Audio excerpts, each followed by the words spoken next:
भारत की भूमि सदा से रहस्यों, आध्यात्म और चमत्कारों की जननी रही है। हिमालय की ऊंचाइयों में बसा केदारनाथ धाम न केवल एक तीर्थ स्थल है, बल्कि यह सनातन संस्कृति की गहराइयों में छिपे अनगिनत रहस्यों का साक्षी भी है। ऐसी मान्यता है कि यहाँ केवल वे ही पहुंचते हैं जिन्हें स्वयं भगवान शिव बुलाते हैं। लेकिन क्या आपने कभी सोचा है कि आखिर इस स्थान का इतिहास इतना रहस्यमय क्यों है? केदारनाथ उत्तराखंड राज्य के रुद्रप्रयाग जिले में स्थित है और यह 12 ज्योतिर्लिंगों में से एक माना जाता है। यह मंदिर समुद्र तल से 11,755 फीट की ऊंचाई पर स्थित है और चारों ओर से हिमालय की चोटियां इसे घेरती हैं। यहां तक पहुंचने का रास्ता न सिर्फ कठिन है, बल्कि बेहद रहस्यमय और अलौकिक भी माना जाता है। केदारनाथ मंदिर का इतिहास सीधे सीधे महाभारत काल से जुड़ा हुआ माना जाता है। कथा है कि महाभारत के युद्ध के बाद पांडव अपने पापों से मुक्ति पाने के लिए भगवान शिव से क्षमा मांगने गए, लेकिन शिव उनसे रुष्ट होकर उत्तराखंड के इस क्षेत्र में छुप गए। पांडवों ने उनका पीछा किया और अंततः उन्हें केदारनाथ में पाया। शिव जी ने वहां एक भैंसे का रूप धारण कर लिया, लेकिन भीम ने उस भैंसे की पूंछ और पिछले भाग को पकड़ लिया। तभी से यह स्थान केदारनाथ कहलाया, जहां भगवान शिव की पीठ स्वरूप में पूजा की जाती है। यह मान्यता न सिर्फ पौराणिक है, बल्कि इस बात के प्रमाण भी मिलते हैं कि यह स्थल हजारों वर्षों से पूजा का केंद्र रहा है। लेकिन यहाँ एक रहस्य और है। मंदिर के चारों ओर कई ऐसे शिलालेख और चिन्ह मिलते हैं जिनकी लिपि आज तक पूरी तरह समझी नहीं जा सकी। केदारनाथ मंदिर को लेकर यह भी एक रहस्य है कि इतनी ऊंचाई और दुर्गम क्षेत्र में इस मंदिर को कैसे बनाया गया। यह विशाल पत्थरों से बना हुआ मंदिर एक मजबूत प्लेटफॉर्म पर खड़ा है। वैज्ञानिकों और पुरातत्वविदों के अनुसार यह मंदिर कम से कम 3000 साल पुराना हो सकता है। पत्थरों को एक दूसरे पर बिना किसी सीमेंट या चूने के कैसे रखा गया, यह आज भी एक अनसुलझा सवाल है। हिमालय क्षेत्र में हर साल भूस्खलन, बर्फबारी और भूकंप होते हैं, लेकिन इस मंदिर को कभी कोई नुकसान नहीं हुआ। यहाँ तक कि 2013 की भीषण बाढ़ के समय जब पूरा क्षेत्र तबाह हो गया था, तब भी केदारनाथ मंदिर बिल्कुल सुरक्षित रहा। लोग इसे दिव्य चमत्कार मानते हैं, लेकिन कुछ वैज्ञानिक मानते हैं कि मंदिर के पीछे स्थित बड़ी बड़ी चट्टानें पानी की बाढ़ को रोकने में सहायक रहीं। इतिहासकारों के अनुसार केदारनाथ मंदिर का पुनर्निर्माण आदि शंकराचार्य ने 8वीं शताब्दी में करवाया था, लेकिन कई विद्वानों का मानना है कि मंदिर उनके आने से भी पहले मौजूद था। शंकराचार्य ने इस क्षेत्र को धर्म और वेदांत के प्रचार प्रसार का केंद्र बनाया और उनकी मृत्यु भी यहीं पर हुई थी। केदारनाथ मंदिर के पीछे आज भी उनका समाधि स्थल है, जो कि बर्फबारी में अक्सर लुप्त हो जाता है और गर्मी में प्रकट होता है। यह भी एक अलौकिक रहस्य है। कुछ भूगर्भीय और पुरातात्विक शोधों के अनुसार यह भी दावा किया गया है कि केदारनाथ मंदिर जिस स्थान पर है, वहां किसी जमाने में एक प्राचीन नगर हुआ करता था, जो संभवतः किसी हिमनद की तबाही के कारण जल में समा गया। आज भी मंदिर के आसपास ऐसे कई चिन्ह देखे जाते हैं जो किसी प्राचीन सभ्यता के प्रमाण देते हैं, जैसे टूटी फूटी मूर्तियां, द्वार और खंभे। यह प्रश्न आज भी लोगों के मन में है कि केदारनाथ मंदिर की रक्षा कौन करता है। 2013 की बाढ़ के समय स्थानीय लोगों ने बताया कि एक बड़ी चट्टान, भीमशिला, अचानक मंदिर के पीछे आ गई और बाढ़ के पानी को मंदिर की तरफ जाने से रोक दिया। वैज्ञानिक इस घटना को संयोग मानते हैं, पर भक्त इसे भगवान शिव की कृपा मानते हैं। जब हम केदारनाथ धाम के रहस्य की गहराइयों में उतरते हैं, तो हमें सिर्फ धार्मिक या पौराणिक कथा ही नहीं, बल्कि एक ऐसा जीवंत इतिहास मिलता है जो भूगर्भीय, सांस्कृतिक, आध्यात्मिक और वैज्ञानिक दृष्टिकोण से भी अत्यंत समृद्ध और रहस्यमय है। आइए अब हम इन गहराइयों में प्रवेश करें और जानें वो तथ्य जो इस मंदिर को केवल एक तीर्थ स्थल नहीं, बल्कि एक जीवित चमत्कार बनाते हैं। केदारनाथ मंदिर 12वीं शताब्दी या उससे पहले बनाया गया माना जाता है। मंदिर को भारी भरकम कटे हुए ग्रेनाइट पत्थरों से बनाया गया है, जिनका वजन कई टन तक हो सकता है। इन पत्थरों को एक दूसरे पर बिना चूने या सीमेंट के रखा गया है, फिर भी यह मंदिर हजारों सालों से खड़ा है। सवाल यह है कि इतने विशाल पत्थरों को इतनी ऊंचाई पर लाया कैसे गया।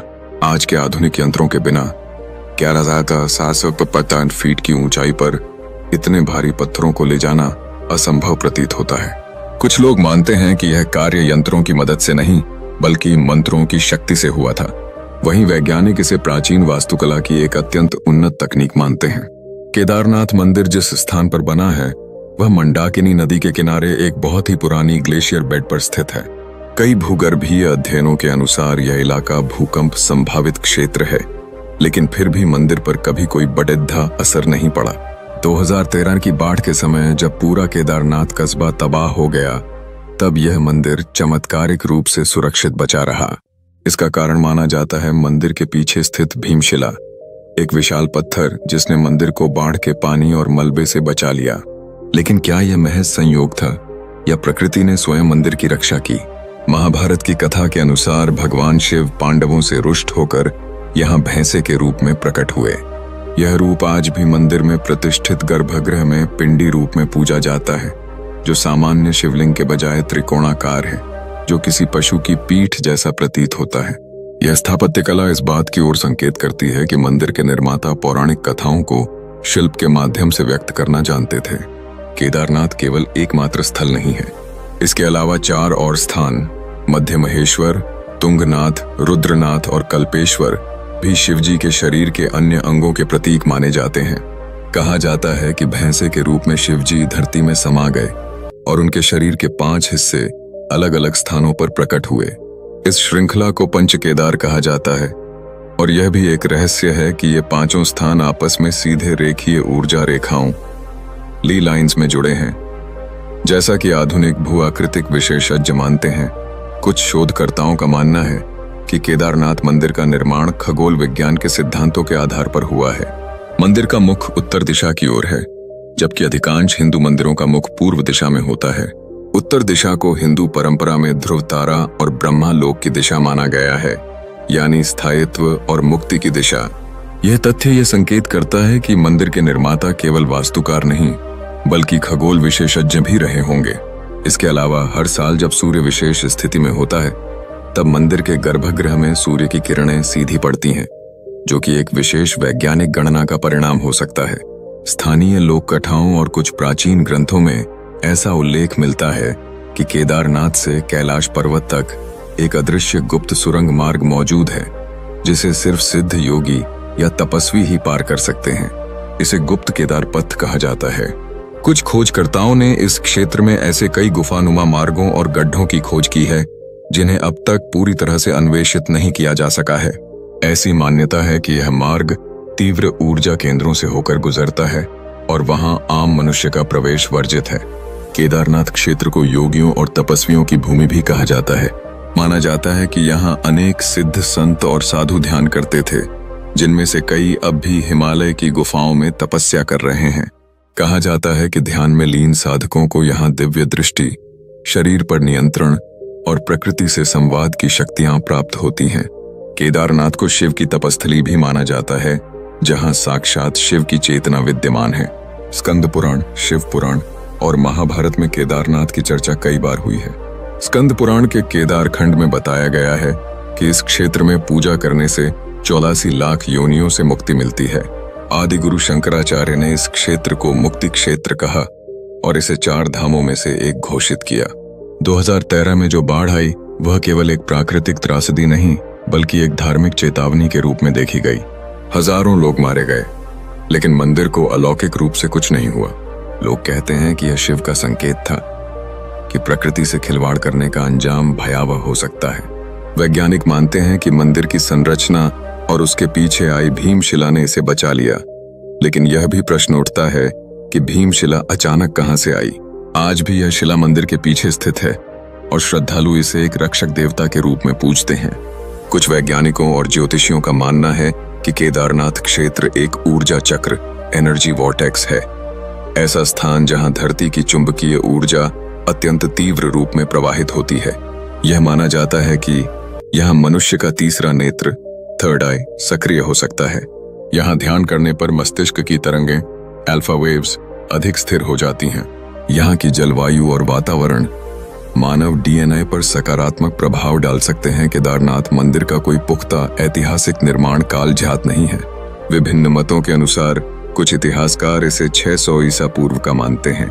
कुछ पुरातत्वविद इसे द्रविड़ शैली से जोड़ देते हैं, जो शंकराचार्य के काल की है। लेकिन लोक श्रुति कहती है कि यह मंदिर सत्ययुग से ही अस्तित्व में है। यह मंदिर समय, आपदा, युद्ध और परिवर्तन के बावजूद अडिग खड़ा है। जो इसे कालातीत बनाता है।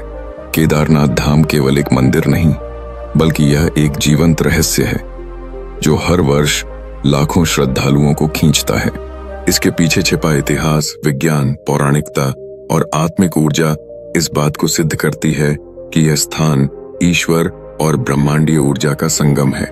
जब हम केदारनाथ की ओर देखते हैं तो सिर्फ पत्थरों की संरचना नहीं देखते, बल्कि देखते हैं एक ऐसे प्रश्न को जो हर आत्मा को झकझोरता है। क्या हम वाकई जानते हैं कि ब्रह्मांड का रहस्य क्या है? और शायद इसका उत्तर केदारनाथ की शांति में छुपा है। जैसे जैसे हम केदारनाथ धाम के इतिहास, भूगर्भीय रहस्यों, पौराणिक कथाओं और वैज्ञानिक तथ्यों को समझते हैं, एक बात स्पष्ट होती है, यह स्थान सिर्फ एक मंदिर नहीं है, बल्कि एक आध्यात्मिक ऊर्जा केंद्र है जिसकी परतें आज भी पूरी तरह नहीं खुली हैं।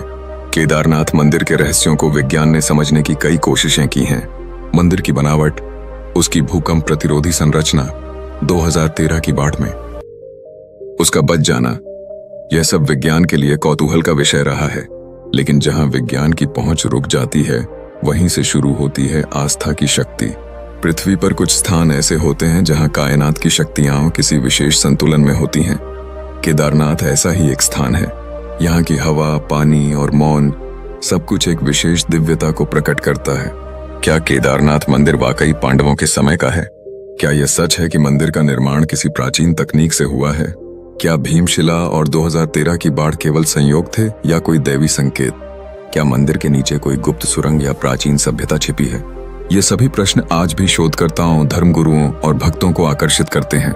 कई बार ऐसा प्रतीत होता है कि भगवान शिव ने स्वयं इस स्थान को इतना रहस्यमय बना दिया है कि यहाँ आने वाला हर व्यक्ति केवल प्रश्नों के साथ लौटता है, उत्तरों के साथ नहीं। हर साल लाखों श्रद्धालु इस कठिन यात्रा को सिर्फ इसलिए करते हैं क्योंकि उन्हें विश्वास होता है कि यहाँ जाने से मुक्ति मिलती है, ज्ञान प्राप्त होता है और ईश्वर का साक्षात्कार होता है। जब कोई यात्री केदारनाथ पहुंचता है तो वह केवल एक पर्वत पर स्थित मंदिर नहीं देखता, बल्कि वह एक ऐसी ऊर्जा को महसूस करता है जो उसके अंदर के सभी सवालों का उत्तर मौन में दे देती है। केदारनाथ धाम न केवल भारत की धार्मिक आस्था का प्रतीक है, बल्कि यह दर्शाता है कि कैसे इतिहास, पौराणिकता, विज्ञान और चमत्कार एक साथ एक स्थान पर समाहित हो सकते हैं। यह हमें सिखाता है कि जब तक हम केवल तर्क से किसी स्थान को देखेंगे, तब तक हम उसके रहस्य नहीं समझ पाएंगे। लेकिन जब हम श्रद्धा और खोज की भावना से उसे देखेंगे, तो शायद उत्तर खुद ब खुद सामने आ जाएं। शायद यही कारण है कि आज भी कहा जाता है, जिसे बाबा बुलाते हैं वही केदारनाथ आता है, और जो एक बार आता है उसका जीवन सदा के लिए बदल जाता है। हर हर महादेव। अगर आपको ये वीडियो पसंद आया हो तो इसे लाइक जरूर करें, अपने दोस्तों के साथ शेयर करें और ऐसे ही रोचक रहस्यों को जानने के लिए हमारे चैनल को सब्सक्राइब करना न भूलें। बेल आइकन दबाइए ताकि अगली वीडियो की सूचना सबसे पहले आपको मिले।